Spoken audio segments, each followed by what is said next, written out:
I've been on a quest to find the best value tablet for leisure and productivity since requiring an upgrade from my old Pixelbook Go. The Galaxy Tab S9 is the third Samsung tablet I've tried. In my last video I concluded that the jump from the Samsung Galaxy Tab A9 Plus to the S9 FE was worth the additional $270.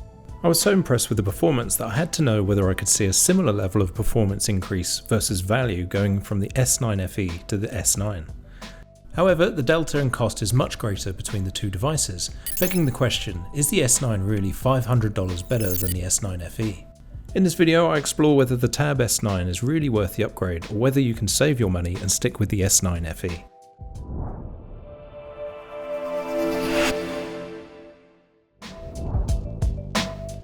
The S9 is the first and smallest model of the new flagship tablets from Samsung, with 8GB of RAM and 128GB of internal storage. As well as the 12GB RAM version of the S9 with larger storage, there are two additional models, the S9 Plus and the S9 Ultra. Along with the larger screens and batteries, both the S9 Plus and the Ultra are available with alternate sizes and RAM and internal storage too. However, one difference is that the larger S9 Plus and the Ultra both include additional main cameras. As I've discussed in my previous videos, photography and videography are not a focus when it comes to the way I use my tablets, so missing out on the extra rear-facing hardware isn't a loss for me personally. As a flagship device, the S9 is a significant increase over the S9 FE when compared to the price increase from the A9 Plus to the S9 FE. However, there's a good reason for the jump. As well as the improved CPU and GPU hardware, the S9 is the first of the top-tier tab devices to feature the more advanced AMOLED screen rather than the LCD screen found on the S9 FE. It can be considered a big upgrade in itself over any of the other hardware depending on what you want to use the S9 for. I've devoted a later chapter in this video to the AMOLED screen by itself. To a lesser degree, the improved network hardware also plays a factor in the increased cost. The S9 is compatible with Wi-Fi 6E on the 6GHz band compared to the Wi-Fi 6 on the 5GHz band on the S9 FE. I recently published a video about upgrading my home network, so check out the link in the pop-up here if you'd like to know more about the differences. Taking into account all of the improved hardware, I was looking for a significant increase in performance that would justify the associated cost.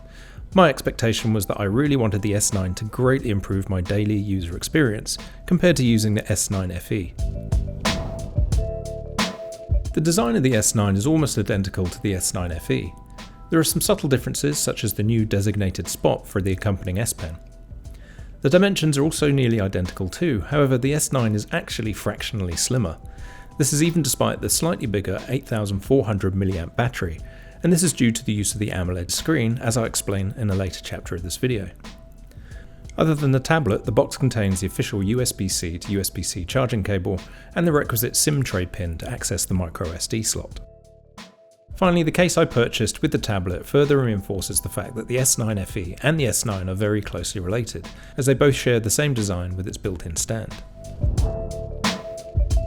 The main hardware upgrade on the S9 over the S9 FE is the display. It has some very specific features that not only make the display look better, but operate faster and even reduce the weight of the tablet. I cover this off in detail in the next chapter of this video. The S9 also features the latest Snapdragon 8 Gen 2 CPU and the Adreno 740 GPU, but as I discovered, it really doesn't necessarily seem evident compared to the S9 FE. Another upgrade over the S9 FE base model is the S9 base model increases the RAM from 6GB to 8GB. The base model S9 comes with the same amount of internal storage, but just like the S9 FE, you can increase it to 1TB with a microSD card. Interestingly, despite the higher specs, the battery for the S9 is only slightly bigger than the S9 FE at 8400 mAh, but thanks to the AMOLED screen, the power consumption should be lower than the LCD screen on the S9 FE. As well as the same 12MP ultra-wide front-facing selfie camera, the rear-facing main camera has been improved upon from 8MP to 13MP, which may be important to some owners.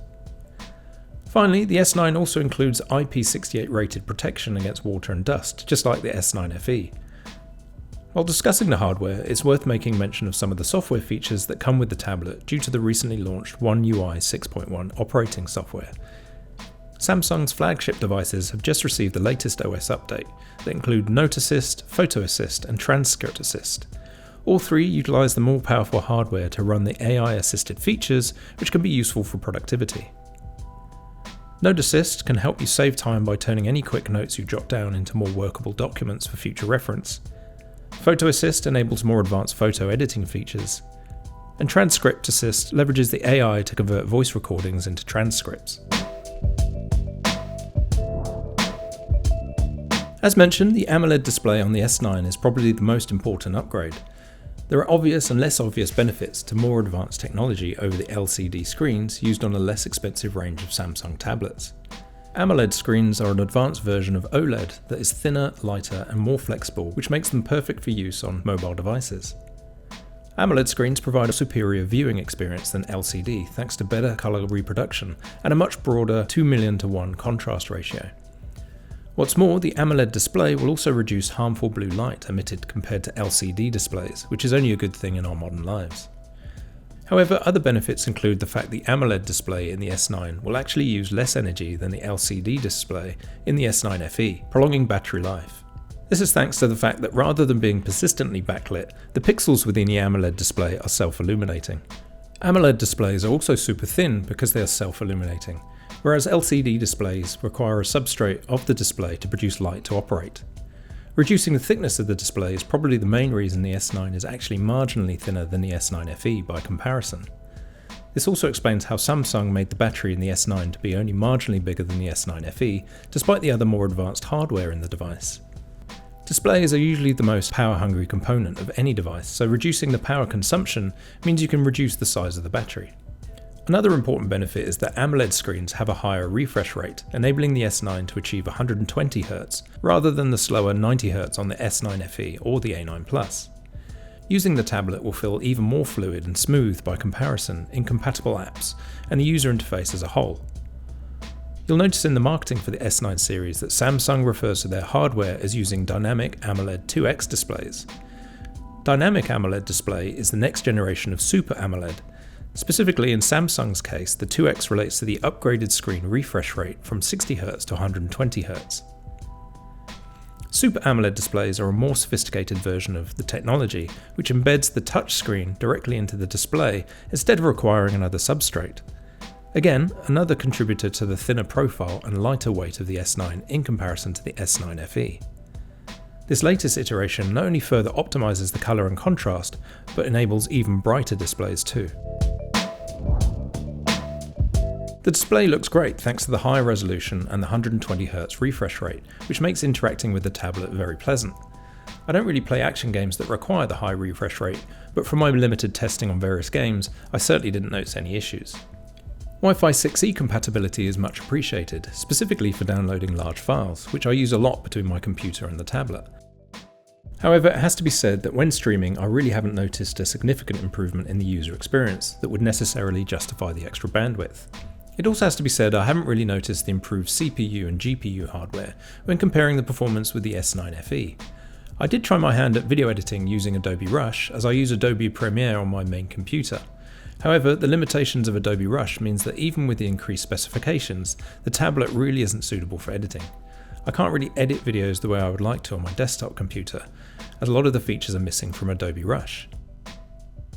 The final area for comparison is the camera performance, and this is where I really did see an upgrade over the S9 FE. The image quality on the S9 is noticeably different, even when comparing the same images on the higher specification display on the S9. Admittedly, sometimes the S9 makes images a little oversaturated, but when it came to reviewing the detail, you can quite clearly see the superior captures on the S9. Again, depending on what you're using the tablet for, and if you are the kind of person to use them for taking photos and videos, then the upgrade will be worth it. The performance of the S9 can be summarised by using the word seamless. Referencing an old adage, when everything is working well, you have no reason to contemplate the shortcomings. This is true of the S9. At no point while using the device did I notice any frustrations or wanted to improve on the performance, which says a lot. It's only when I'm directly comparing the S9 FE that maybe you notice the 120Hz refresh rate, and maybe there are slower loading times for certain apps, but ultimately it's so close that if you did a blind test, most users would struggle to tell the difference. What I would say is that for my use case, which is predominantly surfing and writing documents, I couldn't honestly say it's worth spending the extra $500 on the S9. I'm perfectly happy with just using the S9 FE, and maybe missing out on some of the more polished, higher specification features, such as the AMOLED display. The high resolution and better high dynamic range is nice to have, but not necessarily something that's going to justify the extra cost. Similarly, the jump to Wi-Fi 6E from Wi-Fi 6 isn't really going to make that much difference to the average person. Where I do think certain users are going to get a lot of value out of the S9 are for artists and creators focused on creating art and design. It will be those types of creators who will get the most out of this tablet for the price point. At the end of the day, everyone else will be more than happy with the performance of the S9 FE and a little bit more money in their bank account. Thank you for watching, and as always, it would be great if you were to like the video and subscribe to my channel for more content on personal technology and the connected home.